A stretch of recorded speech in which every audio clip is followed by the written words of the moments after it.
बिस्मिल्लाहिर्रहमानिर्रहीम, अस्सलाम वालेकुम। मैं गौहर बट सियासत के प्लेटफॉर्म से आपकी खिदमत में हाजिर हूँ। सबसे पहले दरख्वास्त ये है कि चैनल को सब्सक्राइब कर लें और बेल आइकन का बटन जरूर दबा दें ताकि आप तक मेरा वीलॉग बर वक्त पहुँच सके। इमरान खान की रंगबाजियाँ मुकड़ देनी आ रही हैं। आज उनकी एक रंगबाजी एक्सपोज होने जा रही है, यानी अगले चंद दिनों में एक्सपोज हो जाएगी, और एक रंगबाजी वो अब अगले चंद दिनों में करने जा रहे हैं। और आज भी उनकी एक नई रंगबाजी सामने आ सकती है। इससे पहले आज के दिन में जो रंगबाजी उन्होंने की है ना, वो मैं आपके सामने रखूंगा, ये सारी बातें आपके सामने रखूंगा। लेकिन उससे पहले मैं आपको बताऊं कि वो वक्त आ गया कि शहबाज शरीफ साहब जो हैं बिलाहिर पाकिस्तान के प्राइम मिनिस्टर इलेक्ट हो गए हैं। अभी उन्होंने हल्फ उठाना है। प्राइम मिनिस्टर इलेक्ट होने के साथ ही जो तकरीर उन्होंने की है, तकरीर वैसे मेरे वीर दी जारी है थी, मतलब शहबाज शरीफ साहब की तकरीर अभी तक जारी है। वो लंबी बातें करने वाले आदमी हैं, पढ़ते बहुत हैं, फ़लसफ़ा बहुत झाड़ते हैं, काम भी वैसे बहुत करते हैं। आते ही उन्होंने जो सबसे अहम तरीन काम किए हैं, एक काम तो उन्होंने ये किया है कि आटा सस्ता करता पाए। आटा सस्ता करने का ऐलान कर दिया, तनख्वाहों और पेंशन में इजाफे का ऐलान कर दिया, और सबसे अहम काम जो किया, 25,000 रुपया कम अज़ कम उजरत मुकर्रर कर दी है उन्होंने मजदूर की। यानी हुण 25,000 तो थले कोई बंदा इस मुल्क में किसी से नौकरी नहीं ले सकता। यानी महीने की तनख्वाह कम अज़ कम 25,000 रुपये होगी। ये सिंध में by the way Pakistan people's party ने 25,000 रुपये मुकर्रर की थी। तो उत्थे यकीन करो कि पीटीआई की हुकूमत मतलब उन्होंने जिस तरह ना मतलब ਸਕੂਤੇ ਮਰਗ ਤਾਰੀ हो गया सी। उन्होंने तो किल कल्याण पाती फड़ के कि हाय हाय हाय हाय यार है कि करता 25,000 रुपया 25,000 रुपया।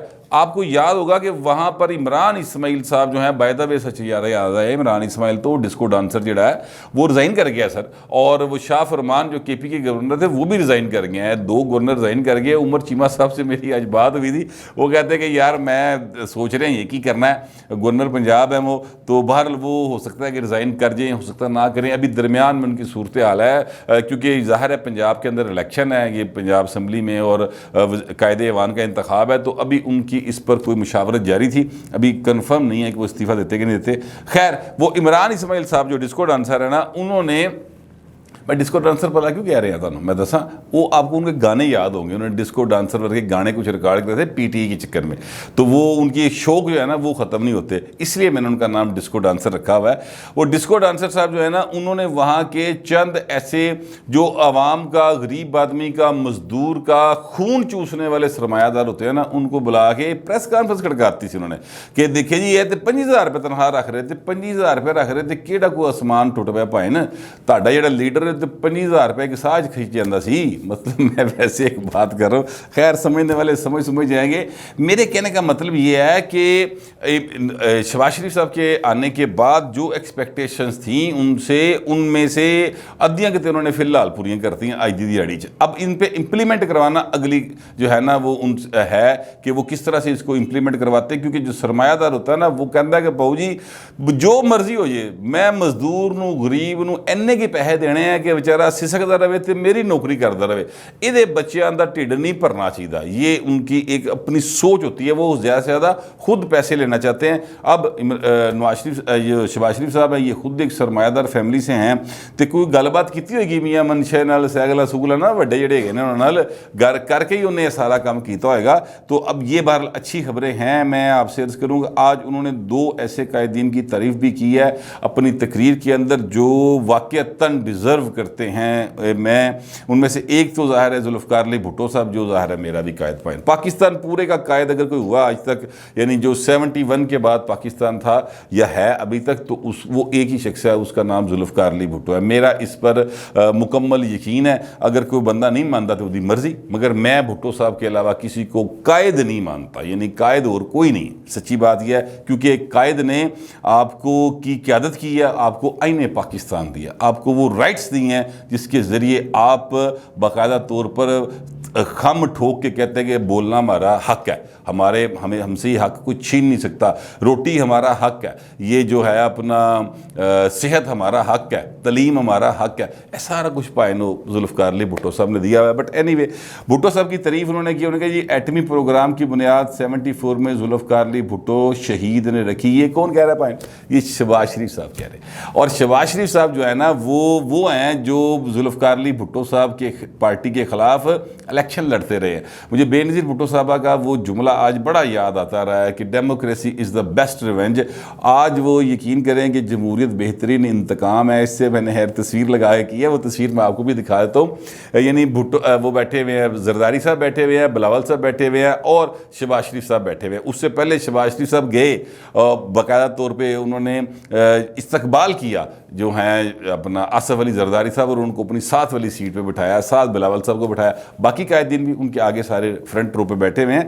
तो ये एक बड़ा बात है कि सर जिन्होंने तुसी कहते रहे हो कि जनाब इन्होंने मुल्क तोड़िया है जी, पता नहीं केड़े केड़े इल्ज़ाम, यानी वो पेट फाड़ के तो डॉलर डॉलर कढ़ने वाली गल्ला भी, तो सर बिल्कुल साथ बैठे होते हैं। ये होती है जमहूरियत और ये होता है उसका हुस्न और यही होता है उसका इंतकाम।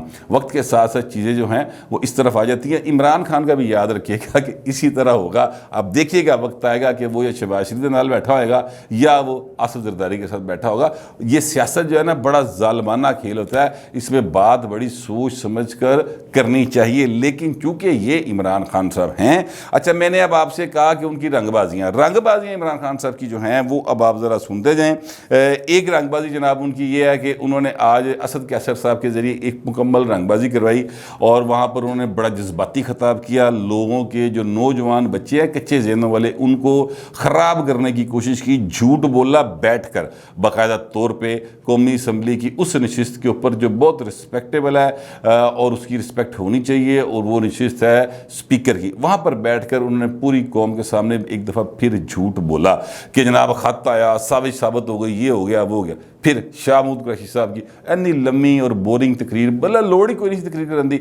देखिए ये जो कायदे है ना अपना ऐवान का जो होता है अपना इंतखाब, इसमें और कोई एजेंडा नहीं होता सर, हो ही नहीं सकता। लेकिन उन्होंने जानबूझ की तकरीर करवाई और फिर वो जनाब ना सके, जैसे मैंने पहले भी लाग में कहा था कि बाइकआउट करें ना सके।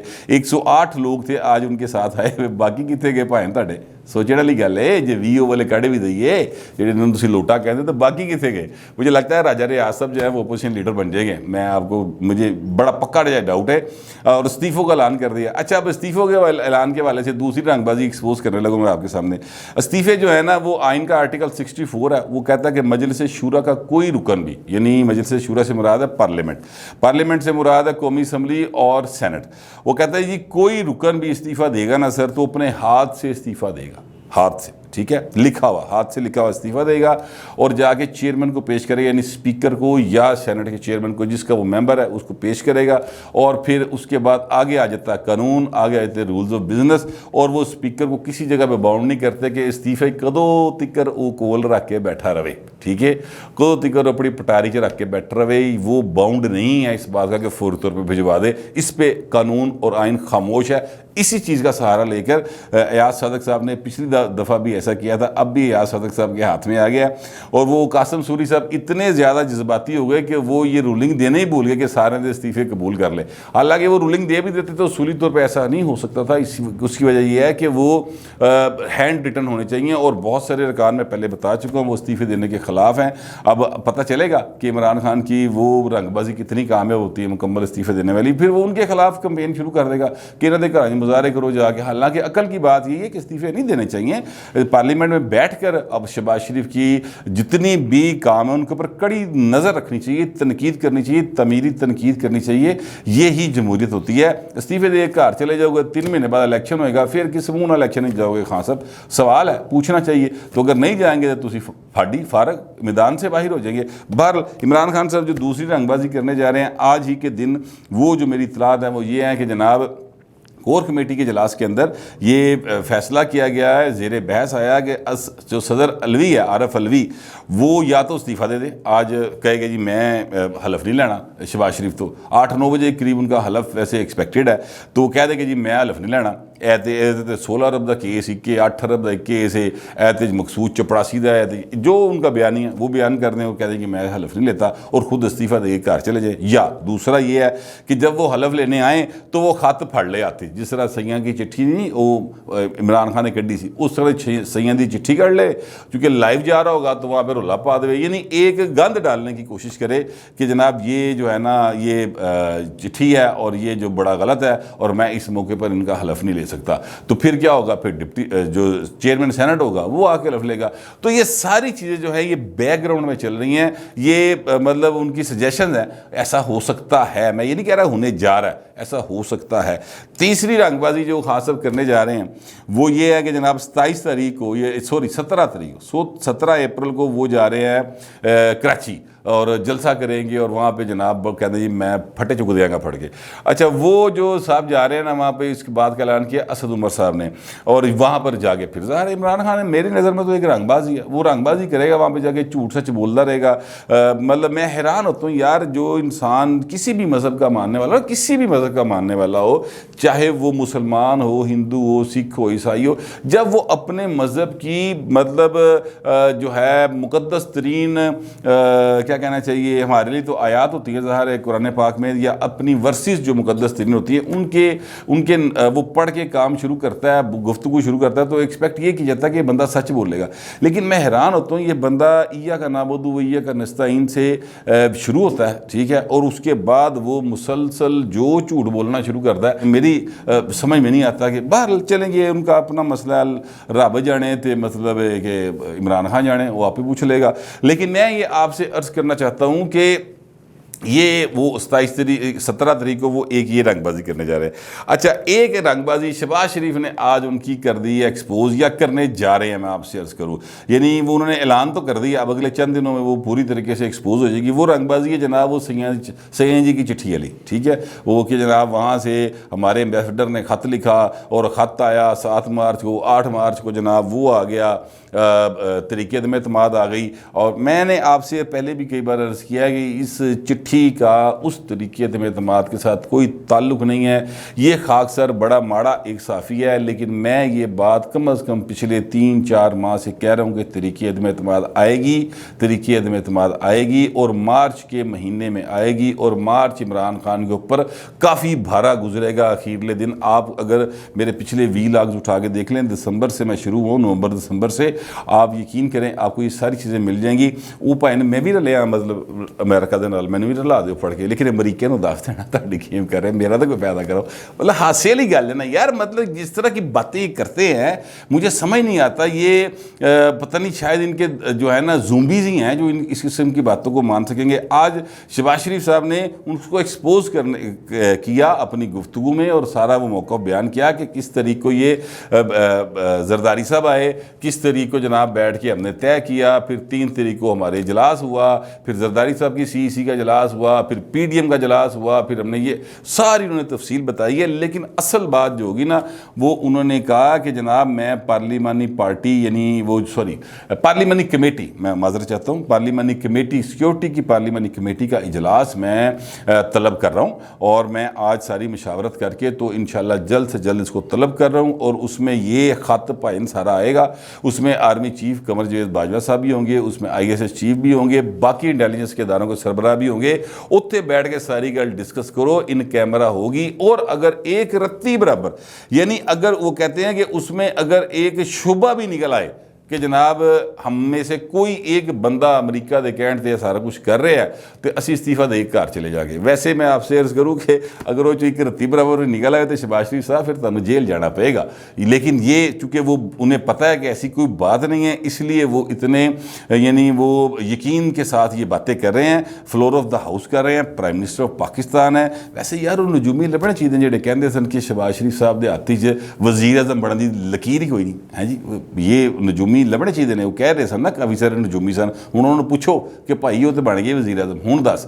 और वो शेरवानी के बारे में भी सवाल हुआ तो शहबाज शरीफ साहब ने कहा यार मेरी मर्ज़ी, मैं मतलब शेरवानी पावां या पेंट कोट पावां। वैसे आज उन्होंने बड़ा अच्छा पेंट कोट पाया है, मगर मैं कहना ये चाह रहा हूँ कि ये सारी की रंगबाजियाँ जो है ना ये एक्सपोज हुई हैं और होंगी आगे। आप देखिएगा कि इमरान खान की सारी रंगबाजी एक्सपोज होंगी। यार देखिए 25,000 रुपये तनख्वाह तो इमरान खान ऐलान कर सकता था। एक सवाल है, अच्छा, फिर जनाब वो ये तो ऐलान कर सकता ना कि जनाब ये जो है तनख्वाहों में इजाफा कर रहा हूँ, ये पेंशन में इजाफा कर रहा हूँ, वो ये तो कर सकता ना कि आटा सस्ता बेच सकना, मैं आटा सस्ता कर रहा हूँ। ये सारी मिसमैनेजमेंट थी एक्चुअली इनकी, जिसको शहबाज शरीफ साहब जो हैं वो अब एक्सपोज भी करेंगे और इन चीज़ों को ठीक भी कर रहे हैं, ऐलान उन्होंने कर दिया है। अच्छा, आज मरीम नवाज शरीफ साहबा वहाँ पर मौजूद थी और मरीम नवाज शरीफ साहबा अपने वालिद साहब की जो है ना मतलब तस्वीर उठा के वहाँ पर मौजूद थी। एक तरफ उनके हस्बैंड है जो कैप्टन सफदर साहब हैं और उनके साथ उनके भाई हमजा शहबाज शरीफ साहब खड़े हैं जो मुस्तकबिल के सीएम पंजाब हैं, वो साथ खड़े हुए थे। और उस सारी जो सीन है उसमें नवाज शरीफ के नारे भी लगते रहे, जरदारी साहब के भी लगते रहे। जरदारी साहब ने कहा, जिन्होंने कहा जी सर एक जरदारी फिर सब पे भारी हो गया, तो उन्होंने कहा नहीं, जुमला ठीक कर लो, एक जरदारी जिसकी सबसे यारी। तो जरदारी साहब जो है ना वो सब मुफाहमत के बादशाह हैं, वो सबके साथ मिला मिलू के चलने की बातें करते हैं। पंजाब के अंदर भी एक खबर ये है कि जनाब आज वो परवेज़ लाई साहब को एक चंगी टकावी जड़ी है ना वो डिफीट हुई है और वो कोर्ट में हुई है। Chief justice Lahore high court की अदालत में केस था, तो वहाँ पे डिप्टी स्पीकर साहब ने कहा जी कि जनाब मैनू तो कमरे नहीं खोलन देते, मैंने तो असैम्बली वड़न नहीं देंगे, मैं कहदा डिप्टी स्पीकर हाँ। तो उस पर चीफ जस्टिस ने फिर जो लाहौर हाई कोर्ट के रजिस्ट्रार हैं उनकी बाकायदा ड्यूटी लगाई कि आप साथ जाएंगे और वहाँ पर इनका दफ्तर खुलाएंगे, वहाँ पर जाकर ये अपने दफ्तर में काम करेंगे। कौन रोक सकता है कि आप डिप्टी स्पीकर हों और आपको उनके दफ्तर से आपके दफ्तर जाने से रोक दिया जाए। उन्होंने कहा बहू जी उत्थे जो मोहम्मद खां भट्टी साहब बैठे हैं ना उहदे होंदे कोई काम नहीं हो सकता। उन्होंने कहा चलें ये कल फैसला करेंगे कि वो काम कर सकेंगे, मजीद के नहीं कर सकेंगे, लेकिन फ़िलहाल आप जाएँ और जो डेट का तयन है और इख्तियार का तयन है कि आपके पास इख्तियार है इजलास बुलाने का कि नहीं है, वो कल करेंगे। उम्मीद यही है क्योंकि आर्टिकल्स आइन के बहुत क्लियर है ना और रूल्स ऑफ बिजनेस बहुत क्लियर है, तो लिहाजा उसमें उम्मीद यही है कि वो कल इस हवाले से भी फैसला हो जाएगा। तो फिर अनकरीब इजलास हो जाएगा, तो इजलास तो बाद सर फिर हमजा शहबाज शरीफ वजीर आज़ला होएगा पंजाब का, प्यो उत्ते वजीर आज़म होएगा, पुत्र थल्ले वजीर आला होएगा। ये करिश्मा भी जो है ना वो पाकिस्तान में होना है और वो हो रहा है। और अब क्या मैं इस पर कह सकता हूँ कि ये किस्मत है, नसीब है कि जो कल तक जिनको मतलब ठहराया जा रहा था कि 16 अरब खा गए, 8 अरब खा गए, जेलों च पे सन, आज वो वक्त के हुक्मरान बन गए हैं। यही सियासत है और यही जमहूरियत है और इसी तरह से चलता है। कोई बंदा अगर इससे बाहर निकले खेलना चाहता है तो फिर भाएं अपना नवा को निज़ाम वसा लो परले पासे जाके तो उहदे खेडो। हमें तो इस निज़ाम के तहत, इस जमहूरियत के तहत, इस आइन के तहत जो भी आएगा वो मैनू तो बाबू जी कबूलेगा जी। तानू पता नहीं है कि नहीं है, जो भी आपका ख्याल होगा लिख दीजिएगा, मगर ज़रा डिसेंसी के साथ। फिर वक्त इतना ही, मिलते हैं अगली वीला।